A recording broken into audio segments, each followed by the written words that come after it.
नमस्कार. सक्षम फाउंडेशन पेठवडगाव प्रस्तुत सक्षम नारी सन्मान सोहळा 2026 या विशेष कार्यक्रमामध्ये आपणा सर्वांचंच मनपूर्वक सहर्ष स्वागत आहे.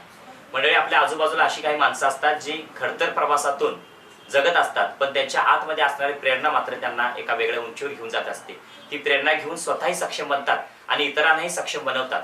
अशा व्यक्तींचा जीवनपट उलगडत असताना आज आपल्या समोर आहेत सन्माननीय सुवर्णा महेश रोकडे, ज्यांना सामाजिक कार्यकर्त्या म्हणून पुरस्कार सन्मानित सोहळा या ठिकाणी सन्मानित करण्यात येणार आहे. या ठिकाणी उपस्थित आहेत. सुवर्णाताई, आपले मनपूर्वक स्वागत आहे. तर आज या ठिकाणी आपल्याला सामाजिक कार्यकर्त्या म्हणून सन्मान सोहळा जो सन्मान पुरस्कार देण्यात येत आहे, तो मिळाल्याबद्दल तुम्हाला काय वाटतंय? सामाजिक काम माझं बघून मॅडम मी तो पुरस्कार मला दिलाय, कारण माझी अशी भरपूर कामं मी केलेली आहेत की गोरगरिबांना न्याय दिलेला आहे. एक 85 वर्षाच्या आजीला तिच्या शेतात जाऊ देत नव्हती, तिलाही न्याय मिळवून दिलाय. नंतर एक मृत महिला जी 8 दिवस सडक पडलेली एका रूममध्ये, तिला पण मी तिला पण न्याय मिळवून दिलाय आणि तिचं पण सगळं सगळे कार्यक्रम निधीचे आहेत ते सगळे केलेले आहेत. आणि अजून एक असं आहे की ते एक गाड्या वगैरे चोरत होते ते मुलगा, पण पकडलं गेलं दुसऱ्यालाच, त्याला पण मी एका दिवसात लगेच सोडून आणलेलं, न्याय दिलेला. हा, खूप न्याय दिलेला आहे. आणि दखल सक्षम दखल घेतली. नंतर मग बाकी अजून भरपूर असे केलेले आहेत की लॉकडाऊनमध्ये पण अगदी जायचे इकडे तिकडे हे नव्हतं, तरी पण पोलीस पण 8-8 दिवस घरी गेले नव्हते. 8-8 दिवस म्हणण्यापेक्षा महिनाभर घरी गेले नव्हते. त्यांना पण असेच केसेस येत होते की घरात साध्या गोष्टीवर वाद होत होते, जमिनीवरून वाद झालेला, आणि त्याच्यावरून त्या लोकांना तिथं हे केलेलं, म्हणजे अडकवलेलं, आणि त्या व्यक्तीची काही चूक नव्हती. मग त्यांना पोलीस स्टेशनमध्ये लगेच टाकणार होते. मग मला बोलवलं. मी गेल्यानंतर सगळं माहिती घेतली आणि तिथं पण त्यांना न्याय मिळवून दिला. मग पोलीस म्हणाले की आम्ही बोलायचं काही राहिलंच नाही, म्हणजे तुम्ही सगळं बोलून सॉल्व्ह केलं असं झालं. कारण DYSP वगैरे SP मी यांच्या सानिध्यात, म्हणजे कसं की त्यांना घेऊनच मी सगळे कामं करते, त्यामुळं पटापट अशी कामं होऊन जातात. आपल्याशी संवाद साधत असताना मला एक वेगळा प्रश्न विचारायचा की एक निरीक्षक म्हणून आपण काम करत आहात, सध्या नोकरी करत आहात, त्याजवळ समाजसेवा देखील करत आहात, पण यासोबतच बऱ्याच पोलिसांच्या माध्यमातून मदत घेत समाजसेवा करतात. तर अशी बऱ्याच प्रकारचे अजून तुमच्याकडे कुठले पदवी आहेत का, किंवा कुठले पदाधिकारी आहात का, काय सांगू शकाल? मी महा डिजिटल मीडिया मध्ये म्हणजे संपादक आणि पत्रकार ह्या असोसिएशनमध्ये मी काम करते. वाळवा तालुका सचिवपदी काम करते. क्या बात आहे. तर या पदाच्या माध्यमातून सुद्धा आपली समाजसेवेचं कार्य सुरू आहे. समाजसेवेचं कार्य करते आणि NGO मधून पण थोडंसं सहकार्य असतंच. NGO मध्ये पण आहे.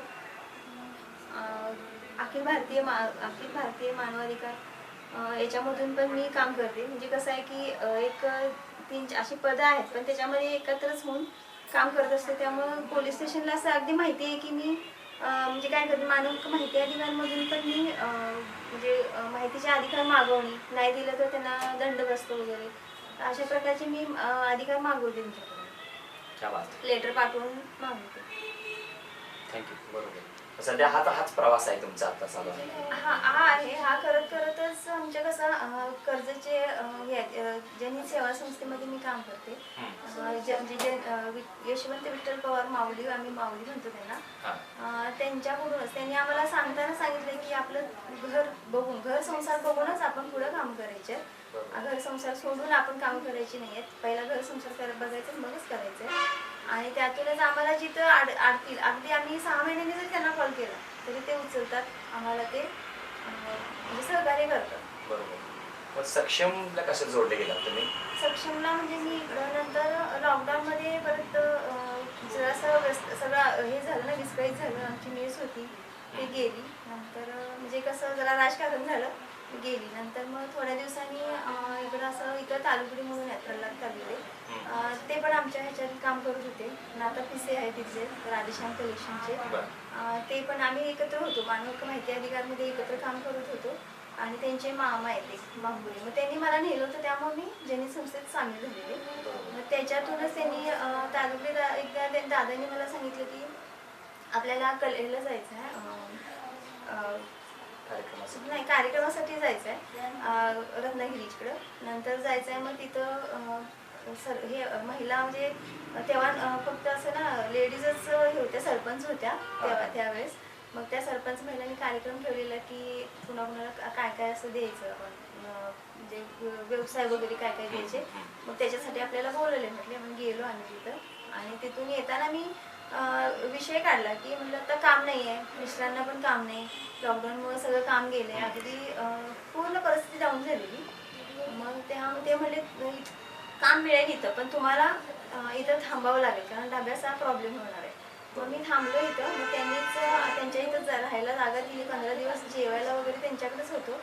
डबा पण त्या वहिनीच करून द्यायच्या. आणि नंतर मग मी पण काम म्हणजे मला पण असं चालून काम आलं. IDCR मध्ये निरीक्षक म्हणून आता मी काम करते. सध्या आता काम करत हां, आहात? सध्या काम करते. सकाळी पहाटे 3:30ला उठून आवरून 5:30 वाजता मी घरातून बाहेर पडते आणि 6-7 वाजता परत येते.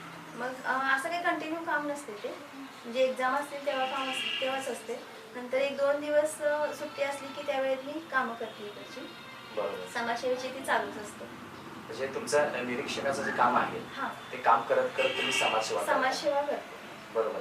मग सक्षम मध्ये आल्यानंतर तुम्हाला काय वाटतं, किंवा सक्षमने काय दिलं असं? सक्षम मध्ये मी आल्यानंतर बघितलं, कार्यक्रमामध्ये बघितलं की महिलांचा उत्साह खरंच मॅडमनी खूप, सुजाता मॅडमनी महिलांना खूप म्हणजे उत्साहित केले. त्यांना एक वेगळी प्रेरणा दिली आणि वेगळंच एक असं स्टेज निर्माण केले की त्या तिथं निवांत सगळ्या एकमेकीला गप्पा मारू शकतात, एकमेकीच्या विषयी बोलू शकतात आणि व्यवसाय पण करू हक्काचं शकतात. व्यासपीठ. एक हक्काचं व्यासपीठ त्यांना त्यांनी मिळवून दिलं. बरोबर आहे.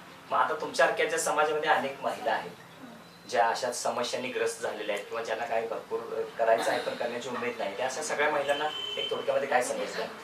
महिलांना एवढंच सांगेन की त्यांनी पण न घाबरता म्हणजे सक्षममध्ये सामील व्हावं आणि त्याच्यामधून आपल्याला जे पाहिजे ती प्रेरणा, ज्यांना जे काम आहे, ज्यांना जे जमते काम ते त्यांनी करावं आणि त्यांनी यात सामील व्हावं, एवढीच आहे.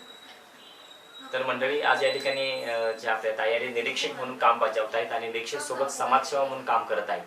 तर समाजामध्ये अशी काही व्यक्ती आहेत ज्या अशा वेगळ्या प्रकारचं आपलं जीवन जगत जगत समाजाला काही ते वेगळं देणं देत आहेत. तर अशा व्यक्तींचं आपण या ठिकाणी जीवनपट उलगडलेलं आहे.